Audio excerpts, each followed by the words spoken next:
ढुङ्गा थुपारेको कारण कलेजको गाडी मेरो घरसम्म आउनै सकेन। So guys welcome back to my another blog. र अहिले चाहिँ म कलेज जाँदैछु। अब चाहिँ मेरो 10को एसएससी दिएर कलेज सुरु भइसकेको छ।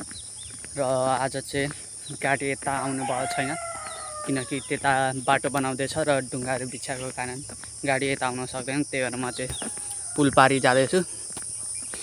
सो अहिले चाहिँ बिहानको 5:10 जस्तो भएको छ, देख्न सक्नुहुन्छ। अँधेरै छ।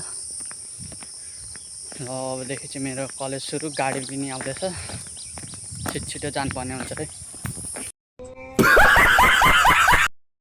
सो अहिले चाहिँ 11:30 भइसक्यो र म चाहिँ कलेजदेखि फर्किएको छु, देख्न सक्नुहुन्छ। बाटोहरूमा यस्तोको कारणले गर्दा गाडी यता आएन, त्यही भएर हिँड्दै जानुपर्ने भएको छ।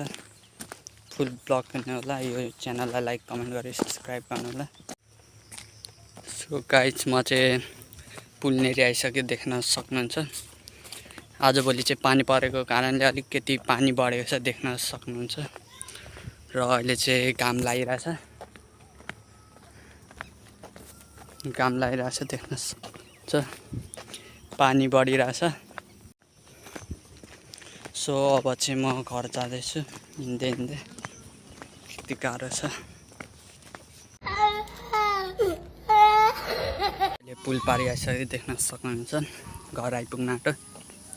अहिले चाहिँ त्यही 1-2 मिनट छ, यही अगाडि नै घर।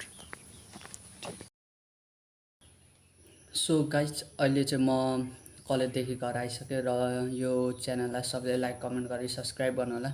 र मेरो ब्लग चाहिँ दिनकै आउनेछ। Thanks for watching blog.